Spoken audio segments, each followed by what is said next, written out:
If you do any prospecting with LinkedIn, you have got to go get set up with Surf. That's SURFE. It's a tool you can use to add new contacts to your CRM system directly from LinkedIn in seconds. I'm using it every single day. I add contacts, follow my deals, keep track of notes, and it ends up saving me a bunch of time on prospecting and outreach, which means I can spend more time moving my deals along. The data is always 100% accurate since I don't have to copy and paste all the fields over from each and every contact that I want to put in my CRM. Instead, Surf does that all automatically with just one click in about 60 seconds. The team over at Surf has put together a very special offer for fans of sales players. There's a link down in the show notes, and you can use the promo code JWSurf5. Don't forget the E at the end of Surf. That's JWSurf5 for 5% off your first year. Don't spend another minute doing things manually. Go get set up with Surf.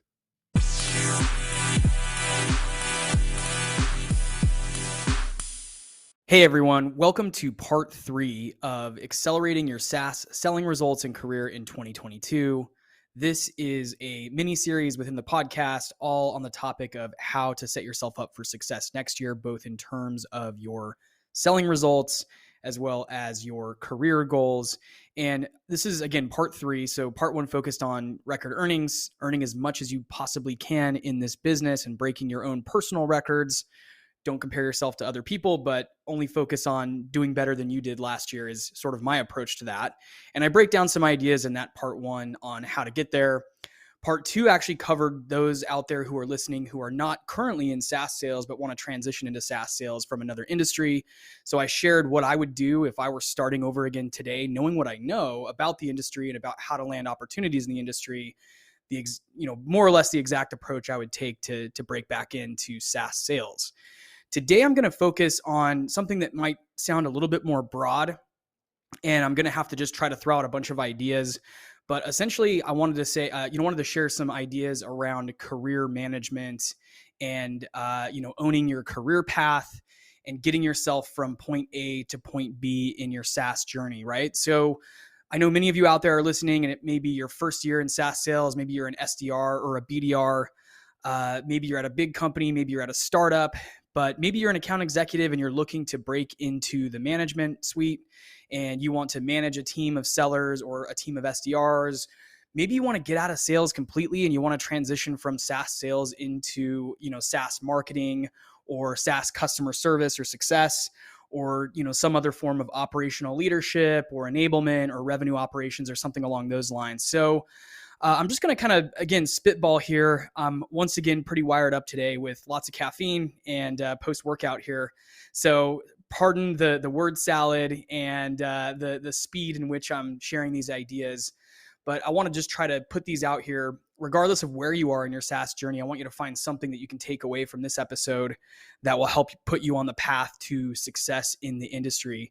And I'm going to draw from, my own personal career, my own insights, just my own observations, watching some of my peers move on in their careers as well and get promoted into leadership positions or crush quotas or get out of the SDR world and into a selling world. Let's get started here with just a couple of ideas.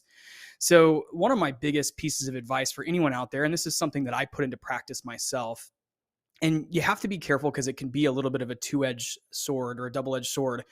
Don't be taken advantage of by anyone. So you have to sort of look at your own current situation, your leadership, your company culture, and those kind of things, and then, tread forward accordingly. So one of the things that I had the philosophy of early in my career, and what many of you may or may not know about me, is that I spent a little bit of time in a management role where, for the first time around, I was managing a small team inside of a startup and then went on to a bigger company and actually managed a larger team there as well. And I hung up the leadership, the leadership mantle at one point and decided that I wanted to jump back into being a sales executive and account executive and just focus on increasing my earnings, because I'm passionate about growing my net worth and investing and putting my family on a path to financial freedom. And I observed that some of the highest earners in SaaS tend to just be sales reps. They're not necessarily the managers. I think that's, a generalization, and there's obviously managers out there that do incredibly well, especially in terms of their equity positions in a lot of startups. But from a commission standpoint and an upside standpoint, sometimes it pays to just stay in a contributor seat and be a frontline seller in an enterprise or a mid-market role. So I, again, kind of hung up the role of manager. But why I'm glad I did it, and I, had a goal to get it out of the way. Get it out of the way sounds negative, but I had a goal to check that off of a list pretty early in my career, because I also wanted to understand how leaders think, because I felt like I could actually sell better to, decision makers and leaders if I had some operational context and some ideas around how they make decisions and how they purchase software and how they manage their people and their resources and their timelines and those kind of things. So I'm glad I had those experiences. And I'm just going to share something that I did in the first role, because I'm sure a lot of you out there wonder, how do you break the wall between being a contributor to becoming a manager? And I'm probably not the most qualified person to talk about this either. At some point, I'm going to have someone on the show that has successfully done this and has a framework for how to position yourself as a leader in a company and move yourself out of a contributor seat into a leadership seat, very effectively or quickly. But what I did do, and, I was in an early stage startup, so it was a little bit easier to get the attention of my senior executives, and specifically in this case, my CEO, who not only worked in the same office that I was in Austin, but sat next to me. So it's really easy to get, a quote unquote promotion when your desk is right next to the CEOs. And that was, still one of the most valuable aspects of my career, one of the most valuable points in my career, I should say. And I know I've talked about this on prior episodes, but if you ever do get a chance to sit next to the CEO of your company, I would highly recommend that. It's rare nowadays with COVID, but someday I think that opportunity will present itself again in abundance. So hopefully, someday you have a chance to either sit next to your VP of sales or your CEO in an office somewhere.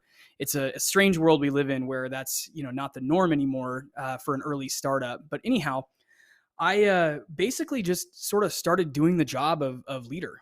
And what I mean by that is, and by the way, I wasn't playing big brother to my colleagues, my peers on the team. I wasn't tracking other people's metrics or anything like that. I wasn't doing, management spreadsheets or trying to, fully assert myself into some of the management activities. But what I did do was focused heavily on understanding my own personal performance and documenting my results in a way that I could convey up to management that I had a formula for how to document results and how to create consistency and predictability in the business. A lot of big words. I want to break that down a little bit more.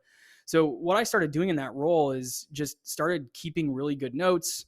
Had a couple of spreadsheets that I just used for myself personally that showed my metrics and my capacity. And then a huge skill when it comes to wanting to be in a leadership position is command and control, which is, it's one thing to come in as a leader and say, I'm going to hit $500 million in revenue this year, and then you miss by like some ridiculous percentage. That's not really good leadership. It's probably better to set a really conservative or low goal and overachieve against that. And, maybe that's not even good either. I think the best practice is to try to hit try to do what you say you're going to do and come in as close as possible to what you've committed or forecasted. So forecasting, I think, is a huge skill, and you can start in your own pipeline, start managing your own pipeline in a way that stands out from your peers. And, maybe you put more detailed notes than your peers in there. Maybe you manage with a certain formula that says, if I think something's going to close on January 30th, I'm going to add 2 weeks just because, that's probably more likely knowing our business. And so you can weave all kinds of insights into your own personal pipeline and your own book of business and start to really position yourself as someone who knows how to forecast well, someone who knows how to have command and control, which again is, I'm going to set a target and I'm going to come in almost exactly on that target, not more, not less. And I'm also not going to set a crazy aggressive goal just to try to impress everybody. So these are just some of the small habits you can start to get into. And a few other things that I did to sort of stand out myself, to position myself as a leader was, again, just started kind of doing some of the tasks that management didn't like to do. I would put together a slide deck at the end of every quarter showcasing what I'd achieved. And my CEO and the VP of sales at that company loved it because they came in and said, wait, we can just drop this right into our investor deck that we present at the end of the quarter. So again, starting to kind of build some of the habits that top managers are already doing and starting to just basically do the job that you want in a, tactful and strategic way. Don't, start showing up to management meetings without being invited. I wouldn't recommend that. You could certainly ask your leadership if you can shadow, some of the leadership team and sit in as a fly on the wall on certain meetings, especially if you're in an early startup. And one of the, sort of luxuries that I've had working in early startups is I was invited to attend board meetings and sit in as a fly on the wall in a board meeting where the leadership went around and reported on results and forecasted for the next quarter or the next year. And some of those experiences, I just can't even put a price on because I learned more about business in those meetings than I have in, other roles. So if you can put yourself in a position and just don't be afraid to ask, go ask your leadership how you can get more involved. Start having the conversation and start putting it out there that leadership is something that you're interested in doing, again, assuming that's what your career path is. So I started there with, contributors who want to jump into a leadership role. There's a handful of great books like High Output Management that I recommend checking out. The Hard Thing About Hard Things. Go read a couple of those books, great management books. There's many, many others. I think I recommended on a previous episode, Measure What Matters, not Measure What Matters. It's the John Doerr one. It used to be on my desk and now I've lost it. Anyhow, go and look up a couple of the best leadership books and, start to kind of understand how operators and leaders think about business. And if that's your goal, go and slowly start to do some of the activities in your day-to-day that will start to show through to your leadership that you are leadership or management material, right? And, again, take it slow and set your expectations accordingly. You may not get promoted to manage a team overnight. It might take some time. You may have to negotiate a path, but also be talking about it and expressing it as a goal, because it won't happen if you don't talk to your leadership about your interests. Because I think a lot of sales leaders in this business just assume that there's a good number of people that just want to stay in a contributor seat and make big W-2s and, crush quota and manage their own book of business and clock out at the end of the day when their deals have closed and they're at number, right? So be, again, expressive of it, be intentional about it, but also be kind of tactful. You don't want to rub anyone the wrong way. You don't want to threaten anybody. Again, I'm probably not the most qualified person to talk about things like, company politics and how to, manage up is the word that you hear a lot, is, being able to learn the game of working with your leadership above you. I think I've learned enough as a contributor how to do that, but it's an area where I think I could still learn a lot more about managing up. And then, of course, the fundamentals or the principles of managing beneath you, which is your direct reports. How do you be a good coach and leader, and how do you set the right expectations and work with all the nuances of dealing with people? So if your goal in 2022 is to move from contributor to leader, hopefully that was helpful. A couple of book ideas. Reach out if I can, be of more guidance around that. And again, I have relatively limited experience. I've not been a, executive leader at a big company or anything like that, but did manage a team twice in my career and enjoyed the experience for what it was. But right now I'm heavily focused on growing this podcast and, of course, hitting my numbers as a contributor and, breaking my own personal records. So maybe your goal is to move out of being an SDR into a closer or account executive role. And I imagine there's a lot of you out there who are starting out, you're just focused on setting meetings and generating pipeline, and you're wondering how to break out of the SDR pit, as I call it, into a selling and contributing role. And here's my advice, having done that also in my career, is start doing the job. And it's the same principle that works for moving from a contributor to a manager as it is SDR to account executive. Start acting and thinking and working like an account executive. What do I mean by that? So I would, make a habit of attending a good amount of the calls that you're setting up for your team. You're probably setting meetings for your field team. And I know in some cases, SDRs will set the meeting up and they'll intro the call and then they'll drop off or something, or maybe they don't even ever attend that initial call. And then maybe they don't attend any of the subsequent calls, the demo calls or, negotiation on the contract type calls. I would budget yourself some time to, stay connected to the opportunities that you're generating. That's going to be the most rewarding for you because one, you started that initial conversation and it's going to feel really good to see that progress through the pipeline. And so what I've seen that the best SDRs do in my career is, again, stay connected to that, continue offering value to the field sales team, which means if a prospect goes quiet on you, maybe you can go and re-engage that individual as you did in the first place and leverage that relationship.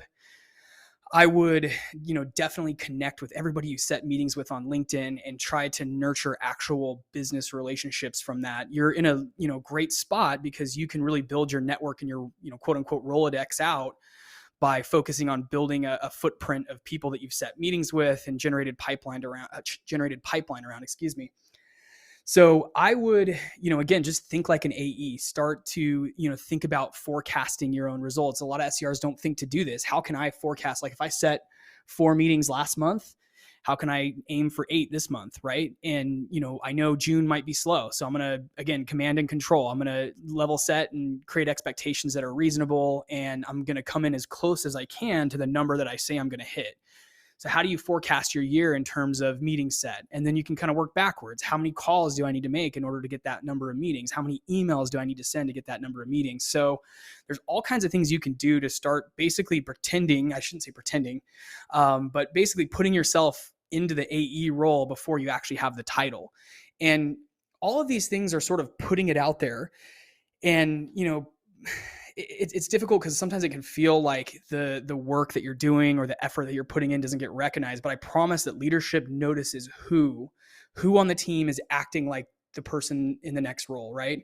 So which of the SDRs are acting like AEs? They do notice those things. Sometimes it feels like they don't, but I promise leadership has in most companies, leadership has a very keen eye on who is forming the habits and creating the consistency and, looking ahead to what their next role is in the company. And again, whether that's moving from SDR to seller, closer, AE, or moving from AE to strategic AE, or moving from, any of those positions to a management or leadership position. So pretty much the same advice. And I'm trying to think here, just spitballing a few other ideas for SDRs. Start to maybe have skip level meetings. It's not a bad idea if you have a big field team to start to network with the managers of those regional teams. Who are you ultimately serving as an SDR? Are you feeding meetings over to the East Coast team? And should you get to know the East Coast regional director and the East Coast vice president of sales, get some face time with the executive vice president of sales and express those goals if you can. But make sure you're putting up consistent results and that you're also driving towards what you say you're going to hit. So that's one of the biggest and most important skills in business, is being able to have, again, command and control is the way I've heard it referred to, but being able to set a goal, but achieve that goal, not over, not under. If you go far over, I don't think you're going to get a huge slap on the wrist, but it's a really great quality if you can come in and say, I'm going to hit X, and you hit X. If you say I'm going to hit X and you hit X times Y or X plus Y, it's just different, right? It's, you didn't really have that much control or span of control over what you were doing, and you threw a big number out there and you might've got lucky, right? So think about your career in those terms. And then, a few other pieces of advice, especially for anyone who's maybe in SaaS sales and wants to transition to something else. Start, networking within your organization. Find time to shadow people that are doing things that you find interesting, things that you want to be working on yourself. A few other ideas for managing your career is you have to think about it like an investor. This is a theme that I think about all the time. I've always approached my career as an investor, and my time is an asset. My, income is an asset, and my skill set is an asset. And if I'm not leveraging all of those things, then it's time to either move to a new company or, move on to a new position or something like that. And so you have to evaluate your own personal situation and decide, am I going to grow in this organization? Am I achieving the numbers that I, have set out to achieve? Am I being realistic about it? Do I have that span of control over what I'm accomplishing? And if you're not, then I think it's a good time to evaluate, have some conversations with your leadership team, let them know, what you're trying and intending to do. And, again, kind of look into your own personal situation and decide what makes the most sense for you. So, managing it like an investor and, picking the right SaaS company that fits with your personality, that fits with your interests and your passions, and has a culture that you feel like you can be yourself in, and you feel like you have that authority and autonomy to go out and actually achieve the results that you're trying to achieve and the numbers that you're trying to hit, right? So thinking like an investor, and then, building up your operator skill set is also something that I've invested time in. What I mean by that is it probably doesn't hurt to go and learn a little bit of Excel if that's a weak point for you. If you don't know a lot about Excel, go and take a free course. There's probably tons of them out there. I think there's people on like YouTube and TikTok that do Excel training courses. Go learn just a little bit about Excel, because regardless of your role in a SaaS company, knowing how to build a spreadsheet and a capacity plan or a forecast plan or a pipeline generation model or something like that is not going to hurt you at all. In fact, the ones that know Excel in this business, I think, really stand out to leadership, and it will also help you better manage your performance and your results and your assets, frankly. So go learn a little bit of Excel. Go learn, a little bit of like Microsoft Office, I guess, Doc or Google Docs, Microsoft Word and PowerPoint skills. It's good to have some PowerPoint skills that will help you with your presentation and being engaging and interesting. Someone I recommend for PowerPoint is Guy Kawasaki, has the 10-20-30 rule. I'm not going to get all into it right now, but you can go read his blog post on the 10-20-30 rule for PowerPoints. And go read that. And there's another one out there that's the best sales presentation I've ever seen by, I think his name's Andy Raskin. And he has basically this template from a company called Zora on the best sales deck that he'd ever laid eyes on. He's like a content creator, and he works with a lot of the top tech companies to generate their blogs and other, assets, if you will. So a couple of those skill sets, Excel, some business operational skill sets, learn some systems, have a good understanding of tools and some of the technologies out there that operators use. The other thing is, and it just escaped me, Excel, LinkedIn. I think, keep using LinkedIn, because that's going to help you have, following the right thought leaders on LinkedIn will help give you insight into where the industry is going. Get on there and start networking with other sellers in different corners of the SaaS industry, because you never know when those relationships might come full circle and you might find yourself with, a really awesome career opportunity. Learn a little bit about investing learn a little bit about startup equity and how SaaS companies are valued and how stock works or options work in a SaaS startup. There's a bunch of resources out there for that. I recommend Corey Bray. He wrote a really interesting blog post a few years back on startup equity. So go check that out, and, have a good understanding of how businesses grow in the SaaS industry as well. So just, again, SaaStr is a great resource for this. That's Jason Limkin's blog. I read a ton, if you can't tell, and I have over the years of my career, and it's always ended up paying off. So the last thing I'm going to focus on here, and I think I touched on this on an episode here recently, it might have been one of these other mini-series episodes, was improving your writing skills and your speaking skills. And one of the ways that I do this is through reading a lot of books. It expands your vocabulary. It sort of opens your mind to new ways of saying things and new ways of communicating things.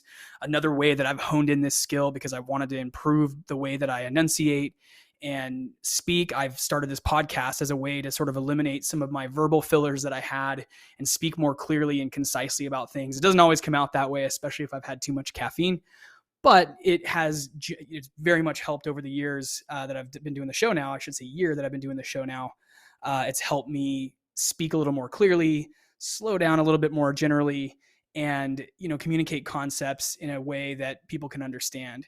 So reading, writing, practice your writing skills, try to be as concise as possible. An exercise that I do is when I write an email, typically a prospecting email or an email out to someone who I'm in a deal cycle with, I'll stop and look it over. And my exercise is I go through and I say, is there anything I can trim out of this that's just sort of fluff or filler? And my rationale behind this is the executives that I sell to don't have time to read a big wall of text. They just don't. And most of them are going to read my email on their cell phone really quickly. They may not even open the email. They might just open up their iPhone and look at the sort of first line of the email and decide if it's worth opening further and responding to or not, right? So a habit that I get into is going through, looking at the, email that I've put together and clipping out any words that aren't needed. Maybe the email is understood without those words. Maybe I'm just putting fluff in there or filler words in there just because that's sort of how we're trained to write. And again, there's tons of copywriting courses you can take. There's books. It's something that I've studied. There's a really great, I'm trying to remember the name of the series. Neville Medora is someone that you could follow who does the copywriting course with a K. And I think his course is a couple $100 and you can learn some of the skills of copywriting. He has an email list too that I'm subscribed to. And I get his, sort of, I think, weekly updates on copywriting skills. But it's a huge advantage if you know how to write well and concise and clear, and you can get the attention of your buyers, your prospects, your leadership, your decision makers, and all that. That was a lot. Hopefully that's helpful to everyone out there. These are just some techniques, some ideas based on my own personal experience as well as that of my peers in the industry. And I wish everyone the best of luck in 2022 in managing their SaaS sales career wherever you're at. Reach out if I can be helpful, and Happy New Year.